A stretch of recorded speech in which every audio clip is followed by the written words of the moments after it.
Hi folks, I'm live with AUDE and AUDE's hat on the lampstand. It's some fantastic. It's what is it, Rene Magritte, where he would put like a fruit on somebody's nose. Yeah, yeah, you're right. It does remind me of. So, first things first, there's my play, Wilma Rena on Lulu. So if you want to show some love to the channel, buy the book. So I'm going to show the. Rachel's probably thinking, I've got a sales degree, awful sales technique, Ben. Right. So okay, I'm going to show this. There she is. Share screen. Okay. So can you see that on screen? Yep. Yeah, that's the thing that we looked at yesterday. However, there is something I wish to show you in the audience, and that is this. Can you see that? So do the INTJs that you know feel like that when? And I've just noticed something, that because there's only 2 people in this hangout, they're not going to actually be able to see you on screen while I show the camera. So I'll just log in. We'll be able to do that at the same time. So what we can do is we can do, and so this is Sana's artwork as well. So I'd just like to plug that. Just take a few seconds.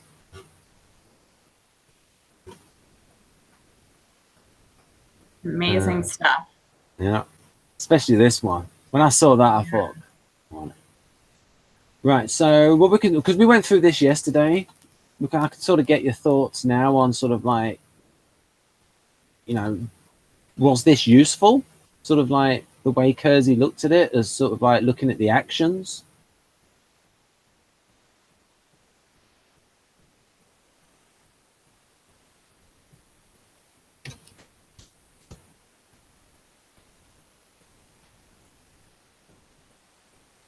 Yeah, so just the order and organization in general. Yeah. So it's almost as if these are the effects of the functions on how somebody operates.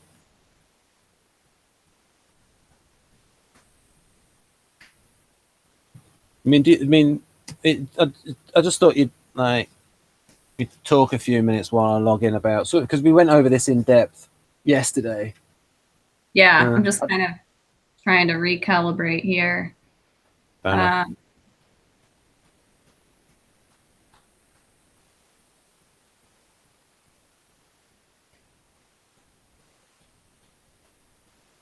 like I was saying though, as an ENTJ, I wonder if I'm able to kind of do a little bit of both, because I relate to parts of organization as well. I'll just say part of the KEIRSEY theory is that in terms of role enactments, ENTJ, almost like the next easiest role for them to perform is the role of a ranger associated with INTJ. So the next easiest role, apart from like organizing forces and organizing people in order to go towards objectives, the next easiest thing for them to do is to then think about the long-term consequences and almost go into like an INTJ mode. Yeah. And then theoretically, the next easiest one after that is to go ENTP-ish, because it's like, because you have ideas and you filter them through TE, and the ENTP is all about ideas. Yeah, that's the dynamic part. That's just the part that I sense is it's a part of it for sure. Yeah. Because that changes the order. I mean, that changes the plan kind of depending on dynamic factors. And also the KEIRSEY ENTP is like a super developed ENTP that's got strong TE. So like in the role of inventor, and you probably thought, yeah, I can invent stuff. Yeah. Yeah, that's what I did think. And then I kind of realized, like, no, it's not. Yeah, it's not in the same way. Yeah, because you used to identify as ENTP. Yeah. but I don't think up new, I don't come up with new things on a, like as a, that's not my typical, I'm better at like seeing someone else's, seeing, yeah, how would I say? Like seeing what to invest my time and energy in that's going to be like profitable, or, I mean, I've had ideas for inventions and stuff, but. Do you run it through the filter TE? Nah, not worth it. Too much effort. Yeah, exactly. Yeah. Right. Whereas an ENTP, I think, might fully devise the plans or at least think about it. Maybe not actually write it out, but. I'd like to know, I mean, are most ENTPs at that level, though? I mean, most of them are like, trolly, think they're funny, but it's like, well, that's, yeah, at that level. Right, exactly. And that's the same thing I think for NTJs, where I'm reading about serial order and I'm thinking like, well, I'm not a general. I mean, I'm not that like, or what did you say? A ranger? Yeah, a ranger is like, that's very close to INTJ. It's just that planning events, thinking of contingency planning, thinking of the things that could go wrong, and planning for those things. Right, right. And but I'm not in the military or anything, so to me, it's not that rigid. It's a pretty, it can be pretty dynamic. Well, I suppose it's a CEO kind of thing. With mobilizing forces, and I think we said yesterday that INTJ is probably better at organizing themselves and like how things might develop, but because ENTJ has more social skills, it's then able to move other people and coordinate them towards the goal. Yeah. Yeah, exactly. So better as a CEO. Right. So as you said there, oh, you think, yeah, I can do that as well. That's because pretty much you can do all of the roles. So you can do the end. So the idea is that in KEIRSEY is that people have their preferred role enactments. And I would say that they are, so let me put it like this. I would say you are predisposed naturally to perform the role of ENTJ mobilizer, to like organize people towards a strategic goal, that kind of thing. So you have that predisposition. And then the next easiest one for you is INTJ, in terms of the kind of things that INTJ is good at, in terms of serial planning, things like that. I mean, you said you were into computers from an early age and things like that. And then after that would be ENTP, would be an inventive. And then last would be, out of the NTs, would be INTP. Because it's like, yeah, I can do it, but it's not as productive to do all like the designing stuff. Yeah, I would better leave that to someone else. Yeah, at that point, And then it's debatable as to what the next one is after the NTs. It could be NF. It depends on, because I asked Junior about this. Which one is next? Is it NF because they're also abstract, like NTs, or is it SPs because SPs are also adaptive, like ENTJs? So, for example, you can. So remember we talked yesterday about under pressure, ENTJ can be adaptive and like challenges, things like that. And that's quite similar to the STPs. So what would be last for them in KEIRSEY theory would be logistics, but the kind of logistics and the kind of logistics in terms of, say, taking care of people. So all like SI stuff with like the SFJs. And the STJ stuff is kind of like monitoring kind of stuff, supervising and inspecting. But but you might not have energy for it, but you might go, Ben, I can do that. The STJ stuff is still kind of TE stuff. It's not strategic, but like I could do it, but I really, I don't. It's like I could do it, but I know that my time is better spent not being stuck on monitoring details. Yeah. I think you did. I mean, I think you said you worked somewhere though where it was a lot of logistical stuff, but you were actually thinking about, even though it was logistical, you were thinking strategically about how to grow the business. Yeah.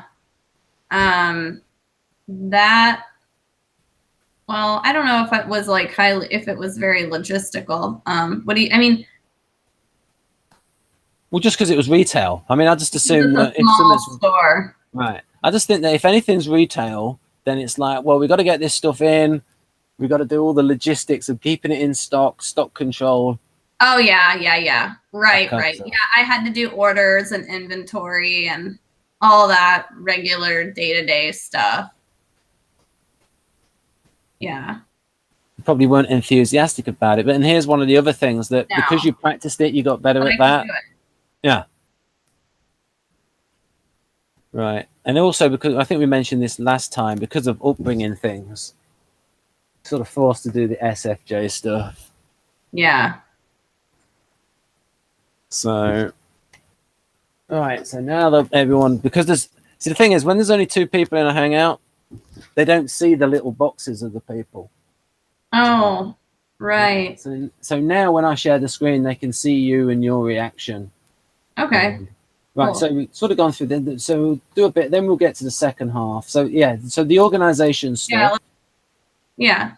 So here we go. So and then I'll show you the idea about the role enactments.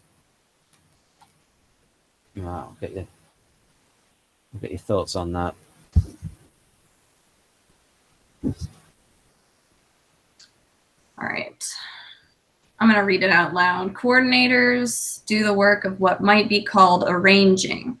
Arranging is the act of determining the various levels of rank, in other words, hierarchy, layers, and echelons, or the consecutive steps, sequence, series, succession, that are required to achieve long-range objectives.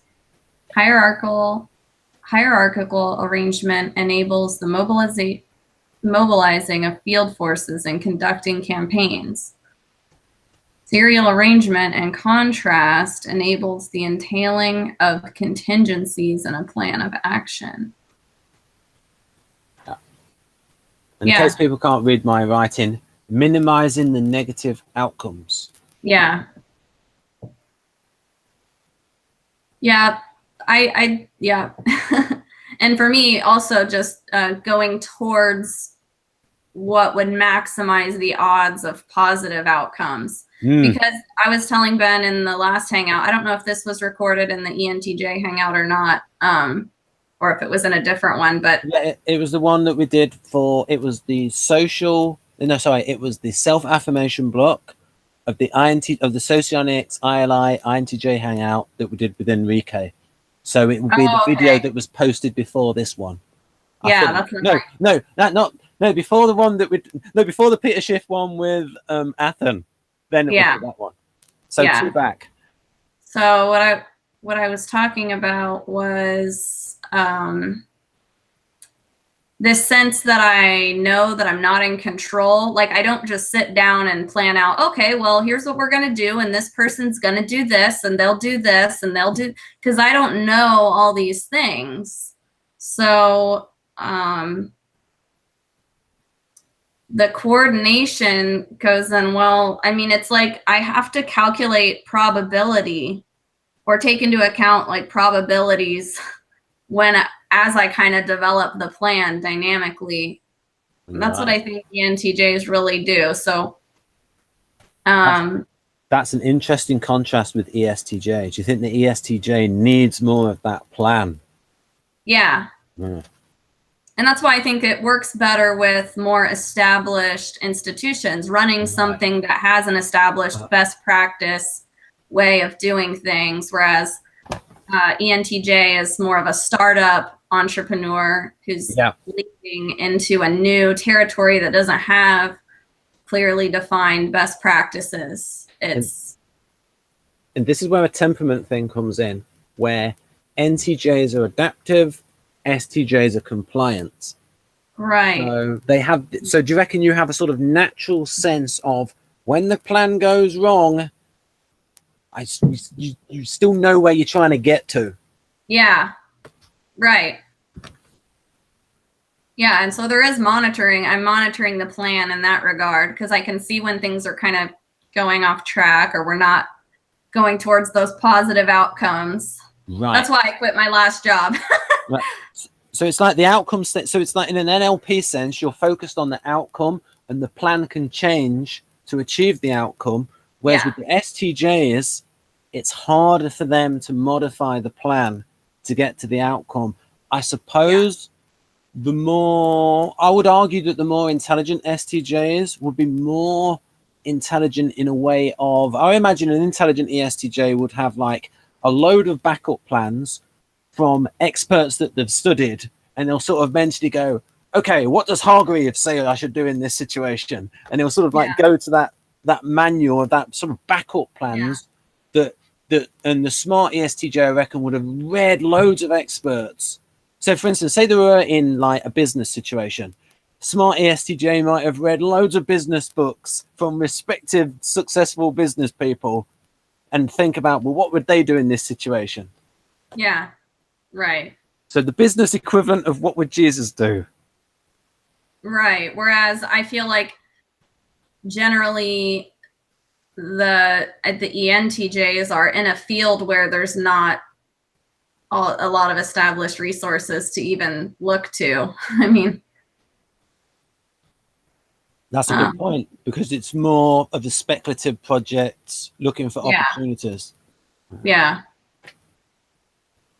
On the bleeding edge, on the cutting edge, doing new stuff, entrepreneurial. And Victor even calls this type the entrepreneur. Yeah, and I think that's the challenge for me. That's been the challenge, because I'm 28. I'm kind of still undecided in my career path, like exactly what it's getting clearer. I'm kind of figuring it out as I go, but I think that's the difficult thing, is just also, you have to consider the regulatory environment that you're in.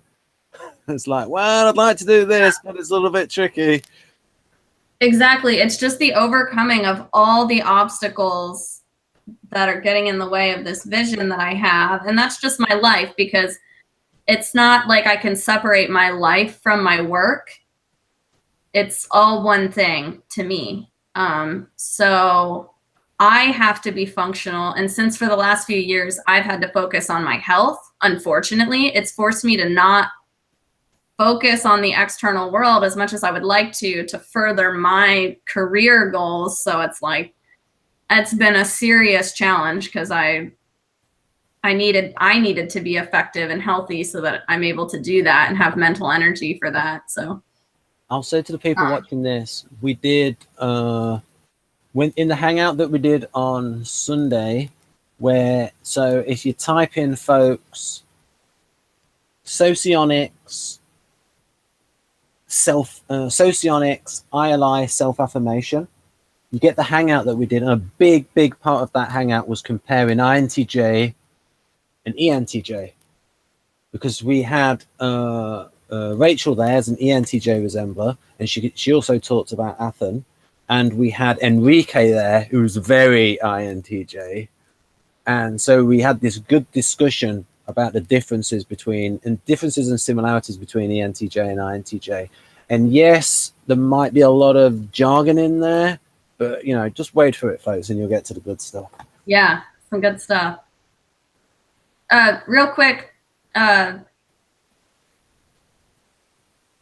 it seems that, to me, at least, because my ex was an INTJ, so just to kind of contrast that real quick, that he's better able to, like, when he's working, he is working, but when he's not working, like, he's done with it. Whereas for me, being an ENTJ, once I'm involved in something, I'm like, I'm open to receive calls all day. Like, I'll participate in, I mean, if I have an idea for something at midnight, I'll get on my computer and I'll start typing it. Like, I don't have any separation between forwarding my work goals and my life goals. Whereas it seems like an INTJ has more of a separation, and I wonder why that is. And I also wonder, I mean, just in the way you speak, how many INTJs speak with your energy?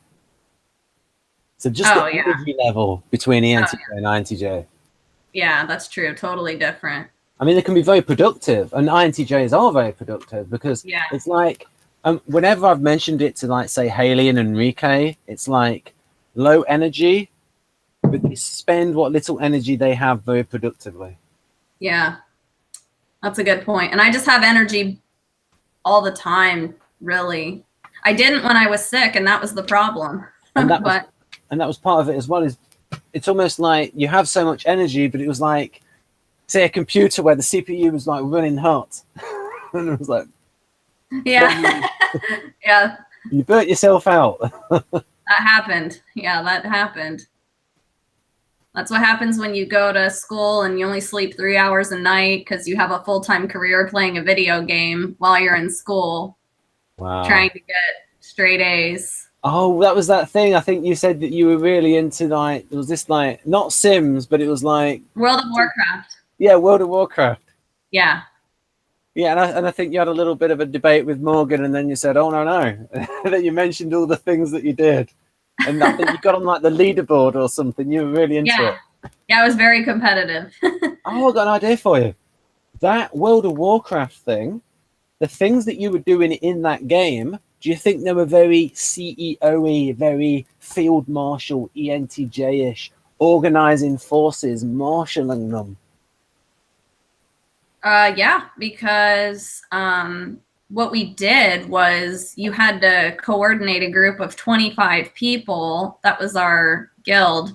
And the 25 best players who would make like the roster for the raids. The raids are like where you have to spend like 3 or 4 hours a night on this boss fight that many times takes like multiple nights to figure out and learn how to do. So you have to just lose and over and over and over and over again. Anyway, so yeah, I would be that, I would definitely take on that role more so with my section, like, because I was in like the DPS section, which is like causing damage to the boss. And then there's like the healer section, and they heal the damage done to the players. So, and it's funny because certain personality types tend to be healers. This girl I'm friends with who's INFP, she played a priest. She played a healer. KEIRSEY calls that the type. I played a rogue. I played the rogue, so I had to get up in there and actually fight the boss. This might be my ESTP little SC going on here, where I had to actually fight. But while I was playing, because I could automate a lot of the things that I was doing, I could automate a lot of the things, so I would be able to type while we were in action. And I'd be able to like kind of direct things or call things out that people needed to do in my section. But also even I would call out things for other sections, but I would make people angry. I was a very like argumentative and competitive person, but I'd be like, but I'm right. Like, or I would say something that would help us that made people angry, but it worked. And then people just didn't say anything. There's no, thanks, Rachel. Just like, I don't know. It was funny. Like, so you can see though, in like you spent so much time on this, how it's like, as KEIRSEY said, you are predisposed to playing this role, and you were playing it. And did you earn money from it? You're just predisposed to doing it. Yeah, I didn't get money from it, but I did get recognition because I was like, I wanted to be on the leaderboards, like on the website, the top rogues and the top guilds. So people, I mean, I was motivated by that. So just let folks know that Rachel identifies as Enneagram Type 3, and that is a type. And there's a big overlap in the profile that we eventually were going to get to with Enneagram Type 3. So if we look at this stuff here, so if you go through the NTP stuff, there's like stuff that you could do, and then this is the stuff about the roles, like the things that the various NTs are good at with this strategic analysis in terms of like their intelligent roles in society.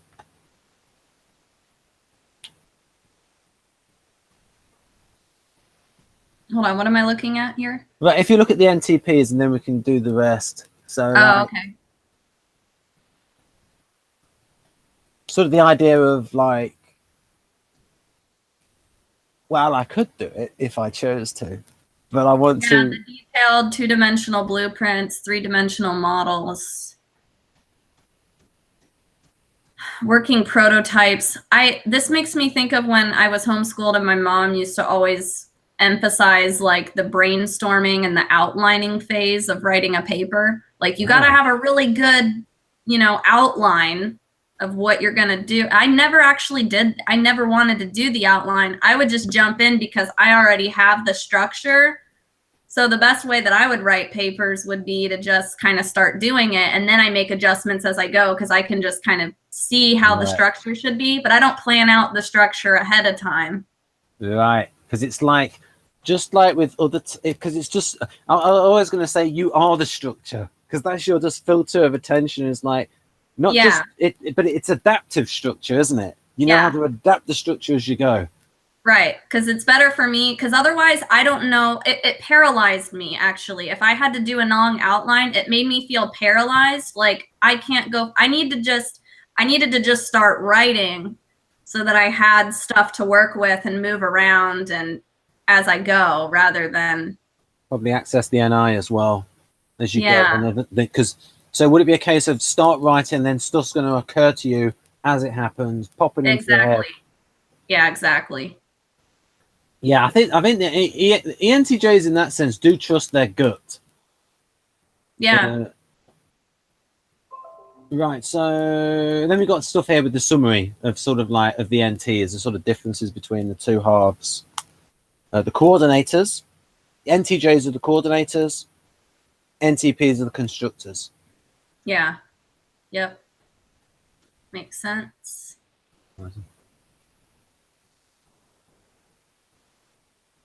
So basically, folks, this is any functional people watching. So is looking at what do the functions look like in action.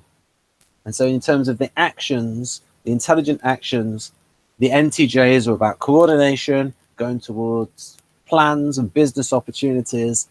And at their best, the NTPs are about inventions and designing things. Yeah. I wanted to say, like, whenever we talk about business logic or business opportunities, there's a lot of this business language associated with ENTJs. And I wonder if that might leave behind a lot of ENTJs that aren't really involved in business at all, because there's a lot of non-typological reasons they might not be.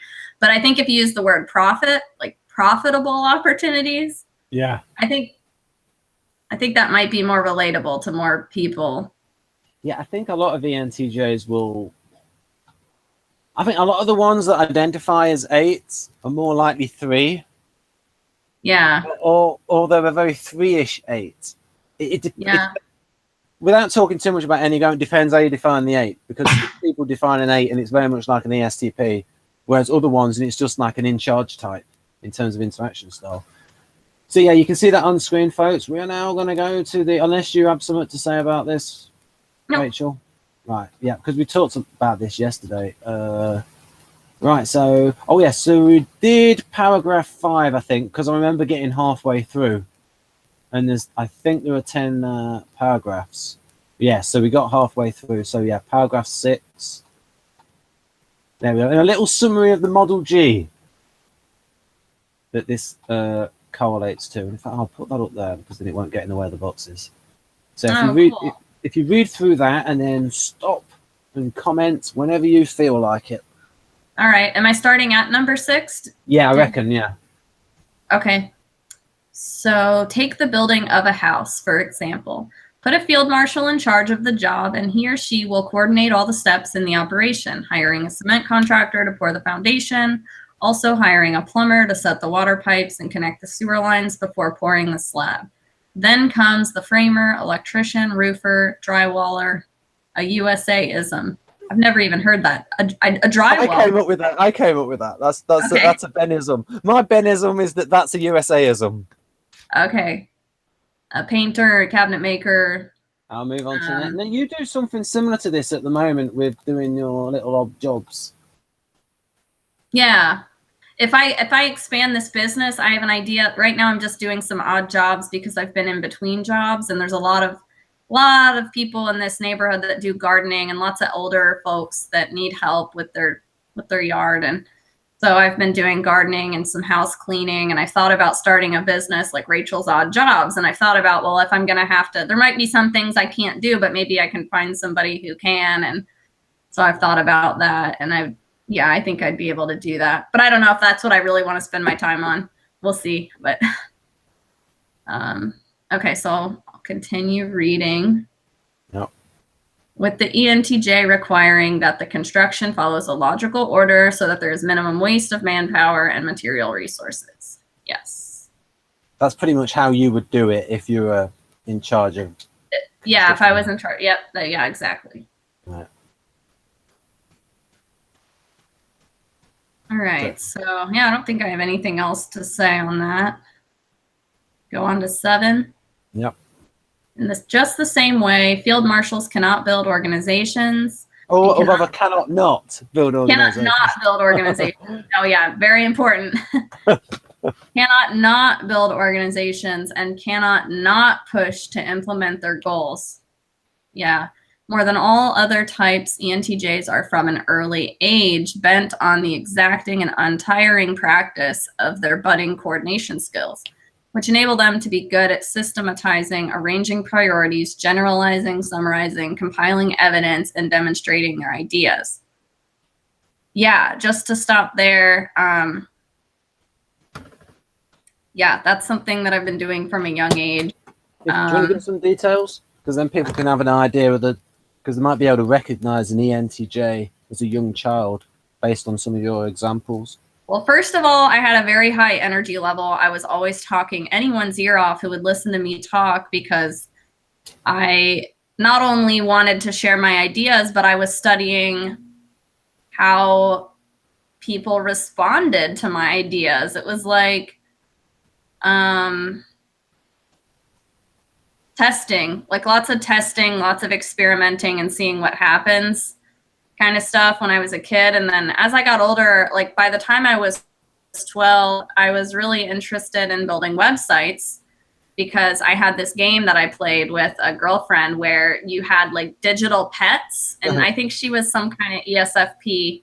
So she really loved this game where you got to have like digital dogs and cats, and you could like breed them, and they would come out different colors and different combinations. And so you would have websites where people would breed their digital pets and then adopt them, like an adoption agency. So she was really into this, and her dad actually was a web design teacher at a community college, like a junior high school or a high school sort of program. But anyways, so that made me really interested in it, because she was kind of doing it, and I'm like, oh, I could do this. But she would use the software where you can like kind of visually build a page, because he got her like all the expensive software to build a website easily.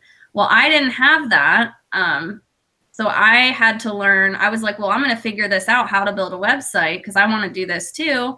So I actually learned all the raw code and figured out how to paste things together to build the website, and figured out the structure. And so what I would start with is I would draw it out on a piece of paper, like what I'm going to want where on the website. I want a picture here. I'm going to want text here, and I would plan out the whole site. And then I would then go to Google and find out how to build it, the structure, and then how to color things, like different colored texts and colored backgrounds. What's the code if you want to put an image? How do you align the image on the page? How do you make something on the left side, on the right side? Yeah, so I would figure out all of that. Yeah, I mean, resourceful. I'm going to give you some resourceful points. Yeah, that's what it took, because I knew where to look to get the information. And people were always pretty impressed that I figured out how to build a website. But I'm like, honestly, I didn't learn the code in a way that like an INTP would. I don't understand all the code. I just figured out how to use what people have already created and then piece it all together so that I could. But I knew logically what needs to go where. And I think that's the thing about it, like an ignoring function. Just get into functions for a moment, or to say your filter of attention is how to use this. Your filter of intention is not like an INTP, like an architect rational, to understand this. Right. Because that's really all they're interested in, really, INTPs. It's like they might build something else. If they're super developed, they might design something. But really, a lot of them are like Enneagram Type 5, and they're just into learning stuff. Whereas you're into learn stuff in order to apply it. And you said as a kid, you would learn things because you had a sense that this would be useful in future. Right. Or I just had something I wanted to do, and then I would seek out the information so that I could do what I wanted to do or thought was cool. Very practical thinker. So you could almost say abstract practical thinking in terms of the ENTJs. Yeah. All right, so let's see. When in charge of an organization, whether in the military, business, education, or government, ENTJs desire and have the ability to visualize where the organization is going. Yes, and they seem unusually able to communicate that vision to others. Yes, and I think that's why I conflicted with my ENFJ boss, owner of the store, who really didn't run the business in the past. It was her husband, who she ended up divorced from. He's the one that actually ran the, built and ran the business and did the marketing. And then, so when it was just her and I'm there on a daily basis, like, you know, like I'm coming in with that perspective of like, a lot of things are falling apart. And she's like, I want to hear positive things. I want to know, like, and I knew that. I knew that I just wasn't able to communicate with her in a way that would, like, there's a lot of there were some crazy personal things going on with her too. Like, so I don't know.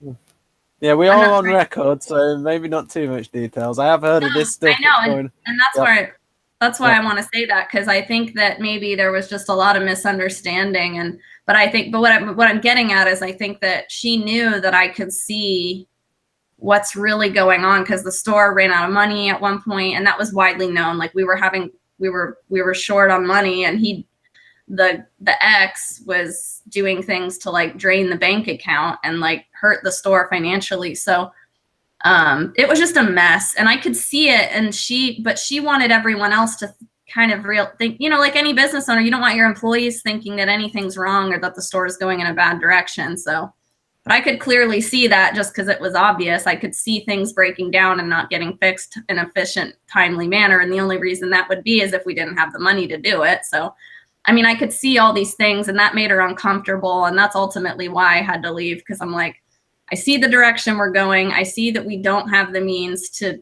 kind of change course. And I didn't want to give up. I thought I'd be able to help by bringing in more business to do marketing and help make the store more money so that we could start getting on a better track. But I think she should have made you a partner. Yeah, but handed it over to you to sort it out. She made someone a partner. I don't think she'll ever see this video. And even if she did, this is also known now that the person she hired to manage the store has been on drugs at work. So that's not going to work. But, but if she had had the good sense to put you in charge, then she wouldn't have been in trouble anyway. Because she would have known, what I mean by that is she would have known the criteria of what leads to good organization. And if she'd have known those criteria, she would have then known how to organize the business. Yeah. So, and that's what I wanted to talk. I wanted to talk to her about that so much. I wanted to just sit down and have a talk with her, but she had a lot of personal things and stress and emotional things that she's dealing with. And so it was just never possible. And it's really unfortunate. I was really sad about it because I really liked the business and believed in it because it sells a lot of local products, and I'm all about supporting local businesses and farmers. So yeah, it was tough, but there you go. Business logic with a heart, folks. So people do criticize the ENTJs as being heartless. Oh, yeah. Well, I mean, it's like in some ways I can see that, like in some ways, but there is a heart. There is a heart. There you go. Number 8. All right. So these decisive and outspoken rationals will usually rise to positions of responsibility in the workplace and enjoy being in charge. They will usually rise to positions of responsibility more likely when they're male, in my opinion. Yeah. It's harder for the ENTJ females, I think. Enjoy being in charge, yes. They are so single-minded and easily caught up in some project or campaign that they can easily block out other areas of life for the sake of their work. Yeah. Superb executives, they mobilize their forces into smooth functioning systems, planning in advance, keeping both short-term and long-range objectives well in mind. For the ENTJ, there must always be a reason for doing anything, and people's feelings usually are not sufficient reason. There's the conflict that ended up happening. So we can't do this because Celia's really upset right now. We can't talk to her about work because she's really upset right now. Don't bring up the bad stuff that's going on. Like, okay. Yeah. And for me, I'm like, well, she'd feel better if she started making money. Yeah. Anyway. More than any other type, they are skilled at reducing bureaucracy in any of its forms, and they are willing to dismiss employees who cannot get with the program and increase their efficiency. Although field marshals are tolerant of some established procedures, they can and will abandon any procedure when it can be shown to be ineffective in accomplishing its goal. Field marshals are the supreme pragmatists, always aware of the relationship of means to ends. Any procedure, the objective of which is no longer pursued, is instantly eliminated and its users reassigned to more productive actions. Yes. A good example was this chili the store was making that took like 5 hours to make. And it's like, look, you're only selling the chili for $4.99 a container. And you're paying this guy $12 an hour. So you're at like $60 to make this thing of chili. And we're not even breaking even because we would end up having to spoil the chili or send it home with employees because we didn't sell enough. And this went on for like weeks. And I'm like, we need to stop making this chili. This is not, yeah, this is not meeting the end of making money here. So, right. So, and then I was reassigning to more productive actions. I was talking to Logan, well, in that time you could be making more chicken pot pies because people want those and we always run out. So like, let's make. That's basic. That's basic retail. The thing that we're running out of is what people want. Get more of it. I have to tell you, this is Olympia, Washington. It's very, it's very idealistic. So these small business owners. So were they thinking things like, well, they shouldn't be buying that. They should be buying this. We need to encourage them to buy this. Yeah, more of just like, well, we like the chili, and we want to have it for them because they like it, and just more of the like emotional concern. And we would get to reuse some stuff, but it didn't work out in terms of the financial aspect. That's all. So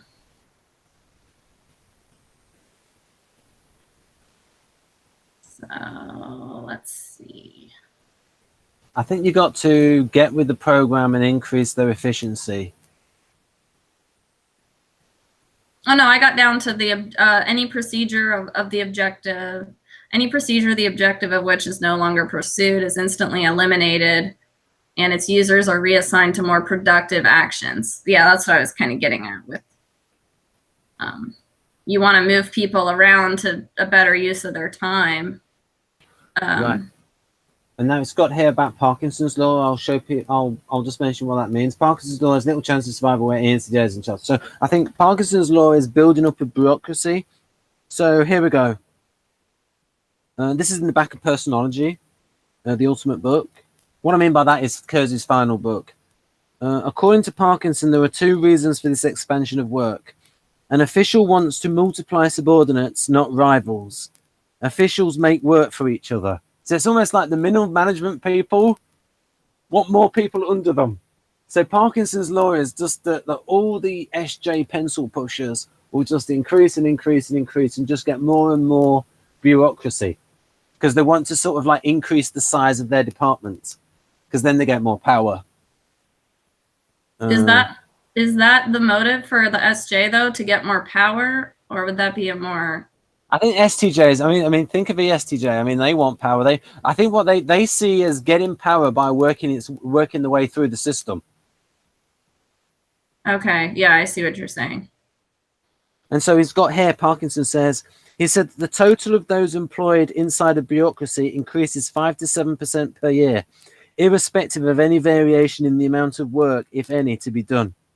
So Parkinson just sees loads of just the bureaucracy just getting more and more and more. And so it says here, Parkinson's law has little chance of survival because you'll just cut them out.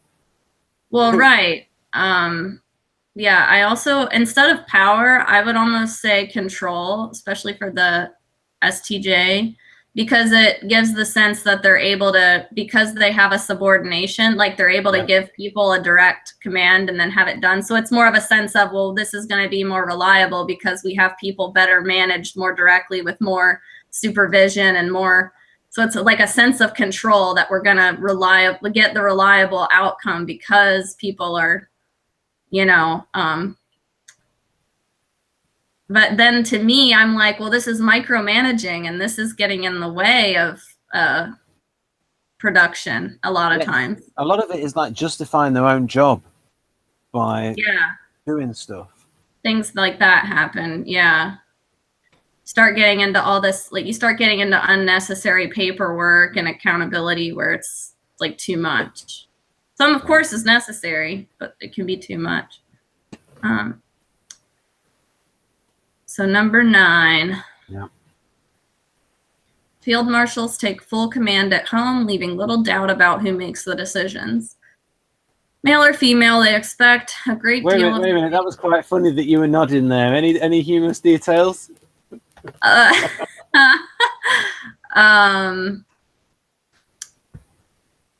Well, I have roommates and I still kind of take over in the common areas, like in the kitchen.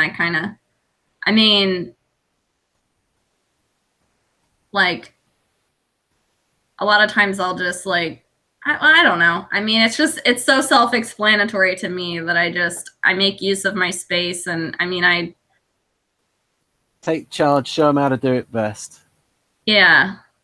Male or female, they expect a great deal of their mates who, if not to be steamrolled, can't read an ENTJ description anywhere without like the steamrolling part coming up. Okay, need to possess a strong personality of their own, a well-developed autonomy, many and varied interests, and a healthy self-esteem. Yeah, that's really important. Well, because like for the ISFP, I feel like they're able to understand that like all those things are nothing personal, whereas like a lot of other types might take things personally, like because I rearranged stuff in the kitchen or because I took charge and decided to do something. It's like, it doesn't mean I'm saying that I'm mad at anyone else for not doing it. Or sometimes people might think that it's like, well, I don't know. It's like if I clean up after someone's mess, they might think that I'm saying that I think they're dirty because I went ahead and cleaned up. But to me, I'm just like, well, no, I'm just being useful. And I just went ahead and cleaned up because I like the kitchen clean. And it's literally like, it's fine. I don't mind cleaning. I'm just going to do it. I'm going to make changes in the environment and do it. And it's not personal. Well, I mean, an SP might think, oh, now I know who gets to do the cleaning in future. I'll just leave it a mess and Rachel will do it. Well, that's what I'm saying. Like with the ISFP, like they kind of like in my current relationship, I mean, he may be an ISFP. I don't know for sure, but the people that I tend to be with, yeah, I mean, I kind of end up cleaning up, but I'll just say something really about mind it. Yeah, I'll just say something about ICE. A female ENTJ once said in a hangout, I can't remember if the hangout was private or not, so I won't mention her name. She said that she liked ISFP because it's like there's no beating around the bush. They'll tell her exactly how they feel. Yeah. So it's efficient communication when they get told straight away what they did wrong. Yeah. Yeah, exactly. Yeah, exactly. I never feel like there's anything hidden or under. That's what I was trying to get at. You don't have to do the mind reading stuff. Yeah, I never feel like anything's under the surface where he's gonna hold something in for a long time and then bring it up later. You know, that doesn't happen, and that's really important. There also might be that thing that ENTJ gets launched by a little bit of challenge, a little bit of conflict, so a little bit of spiciness, a little bit of spirit. So, for instance, it's reverse the old cliche of the man saying, "I love a woman with spirit." So you might say it's for a man, "Oh, I like a man with spirit." Yeah, yeah, totally. Yeah, and that's how Alec will be. It's like in the moment, like we're making pancakes or something, and I get too involved, I'll start taking over, and I'll be like, "Hey, I got this here." Like, "Hey, okay." Like, well, it's like, you didn't look like you knew, and he gives me that pushback, just that little bit, though. It's not a whole lot, just but like little bit, like, you know, "Hey, get out of here." I'm like, "Okay, all right, okay, I went too far. Thanks for letting me know that," and we just move on. It's not. Anyway, so yeah, you don't want to. I think I get the impression you don't want to waste time mind reading. Right. Yeah, definitely not. A career. Okay. I'll just say one thing. That's not because in your case that you can't do it. You probably could. It's just that your filter of attention is towards productivity rather than stopping what you're doing to sit back and think about what's going on inside somebody's head. I mean, you probably could do it very well. It's just not a profitable use of your thinking power. Right. Well, right. And for him, a lot of times for him, like it's just his pace is slow because he's choosing to just kind of enjoy like mixing the pancake mix, or like it's different. To me, it's like, let's get it done as fast as possible so that we can eat pancakes. Like, let's do this in the most efficient manner. But for him, it's like not as important. He's like, I'm just waking up. I'm just, you know, doing my thing here. Right. So, I'm like, okay, yeah, cool. Like, I mean, it's like if you're deciding between the ENFJ and the ENTJ, I mean, come on, you got a big focus on efficiency. I do. Yeah. Rather than the feelings of people and the atmosphere and getting a consensus with people towards a goal, which is what I think ENFJ would focus on, is getting everyone to buy in and share the vision. Whereas to you, it's probably, well, that's the goal, get to it. Yeah, exactly. Yeah, and I see that. I see that getting everyone to buy in is important, and but maybe a different kind of buy-in. So for ENTJ, it might be a buy-in in terms of this is the target and this is what I want you to understand what you have to do. Whereas ENFJ might focus on really getting people motivated to achieve the result rather than actually focusing on how to do it. Right. Right. I can see that.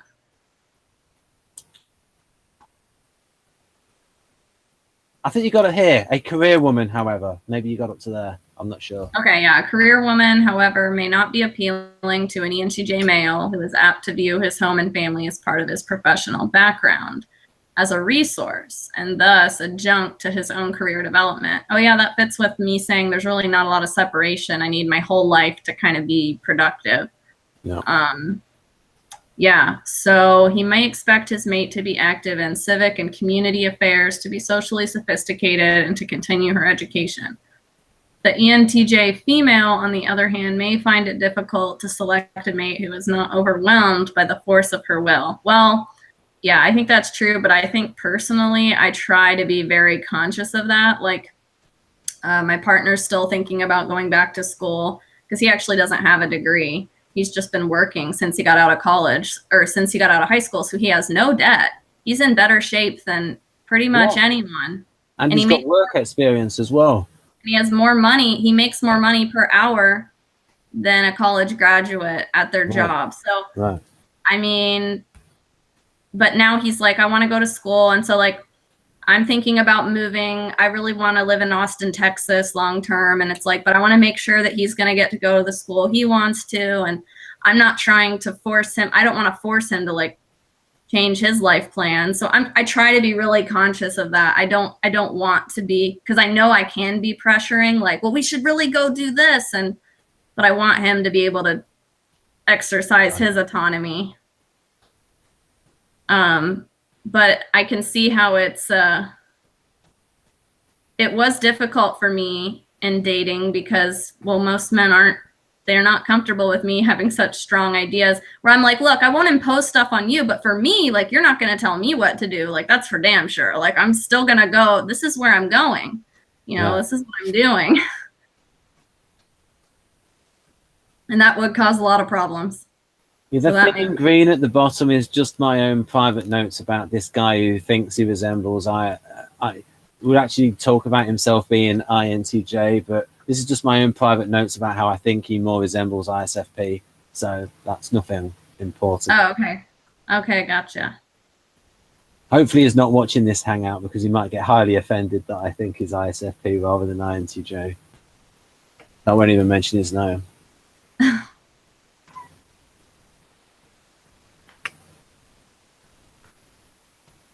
All right, so parenting role.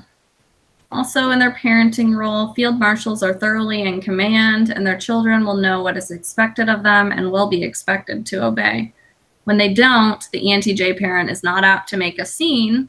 Rather, there is more likely to be a low-key clarification about who is in charge, what is expected, and what the inevitable consequences of disobedience will be. You children are not in awe of this sort of command. So is that what you would do? How would you, so let's do a thought experiment. Say you've got a child that's unruly. What would you say to the little Timmy? What would you say to little Timmy who's just done something wrong? Well, I feel like that's kind of how I would go about it. I don't know because I'm not a parent. The best comparison I have is to how I am with small animals or like dogs and stuff. And I think it's kind of the same way where it's like, I'm not going to yell. I'm not going to go crazy or anything. To little Timmy would say, no, you're not going to get your little doggy snack. Yeah. Like, I don't know.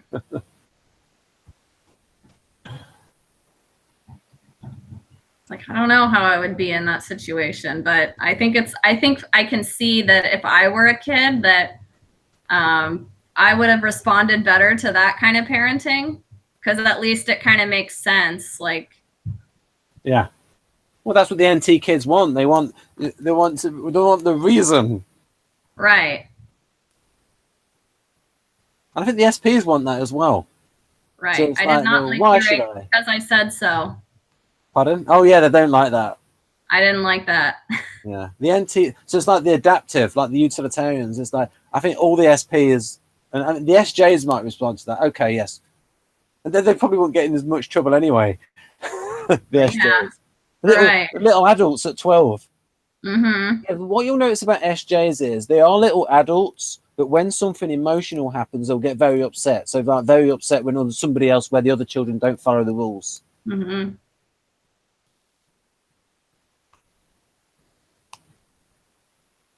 Okay, so what is this part here? Is this the last bit? Rest of paragraph 10, the finale.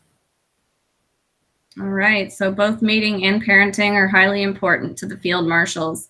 These roles must sometimes take a back seat to their strong career drive and to the enormous amount of time they spend on the job. Yeah. Yep. So then so what do you think of the profile as a whole and how much you resemble it? I think I resemble all of what's there. I think that there might be aspects that are not there. That's really the only thing I can say. Maybe, again, just being a female ENTJ. Yeah.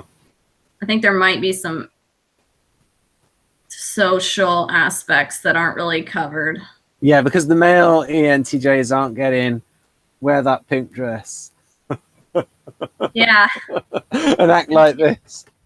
Yeah, I feel like I had to learn about a lot more social dynamics and focus on those, and that's where I had confusion with the FE. because I did have to learn, at least in the E3, even just like in the E3 way of like adapting to certain image and noticing that when I have a certain image or do certain things that I'll get a certain response back from people. And that includes emotional stuff. I think it includes FE stuff. And again, I had a heavy FE upbringing. So what I'm going to do is I'm going to give the audience a little bonus, and we can go through this quickly. Just a little bonus for you lucky people, because the type is, and what I'm going to show people is, this is the Enneagram 3. I'll just quickly put that on screen, and you can see how this can relate to ENTJ. Oh, it would help if I shared the screen. Right, so we're just going to quickly show this to the audience. So these are like Enneagram type 3. So quite a lot of ENTJs, when they're happy, they can be like this. A little bit more. There you go. I'm outstanding, capable, well-adjusted, unlimited potential. Do you reckon that's the level where you're at, Rachel? Hold on, where is that? Level 2? Yeah. You know, I think in like my peak, there. Well, I was gonna say in my peak moments, I think that like I've had like peak moments where I've felt that, and in general, I don't feel that. I would honestly be concerned if I felt that all the time, because I have that like inner critic that's like, well, wouldn't that be like a little narcissistic to think that if it's not true? So I want it, if I do think that, I want it to be true. I don't want to be thinking that delusionally. So I have this like, I'm very careful to think that. I think that gives you extra, I'll give you extra points for that ability of looking at yourself in that critical way. So I'm putting you at level 2 because of the fact that you worry about maybe you're not at level 2. So I'll give you extra self-awareness points. So yeah, we could probably do a hangout in future, either with Jonathan or just with me, where we have a look at these levels. And so I'll just pause that. So if you pause that, folks, well, you've already can see that's, because we'll do a separate hangout on this. And then if you pause it now, then you can think about this, folks, in relation to some ENTJs, the unhealthy ones, and then the really unhealthy ones where it's like, maybe if they really push themselves towards success and they've not been able to achieve it and they can't really cope with that because like their self-image is, I've got to be successful, and they might get themselves into a position where they might start to BS people because they feel it's the things that are necessary in order to achieve success, might have to get a little bit of a con man mentality, cut a few corners. They might feel that the government's against them or that other people are taking short corners, and you might get in that mentality of like dog eat dog mentality. Yeah. That you could get with certain ENTJs when they become unhealthy. Yeah.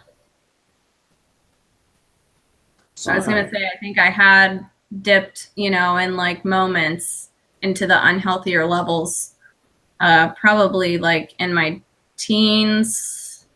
There were some times where I felt like that, repressed hostility and rage, you know, when all the hormones are going and stuff. There were times where it was like my self-esteem was really low. Yeah, well, like I said, I didn't let anyone know how troubled I was, like it said in like the level 8. So yeah, I feel like I've been there in the past. Yeah, so we'll do a separate hang. So if you want to know more about this, folks, in relation to TE, we'll do that in future. Are you happy to do that, Rachel? Yeah. Right, so Enneagram 3 levels. Usually Enneagram 3s don't come on this channel because they're too busy, you know, achieving success. This is just a lucky window right now because I'm not working. Yeah, I've been in a down period. Right, and so I'll say goodbye to the audience. And bye.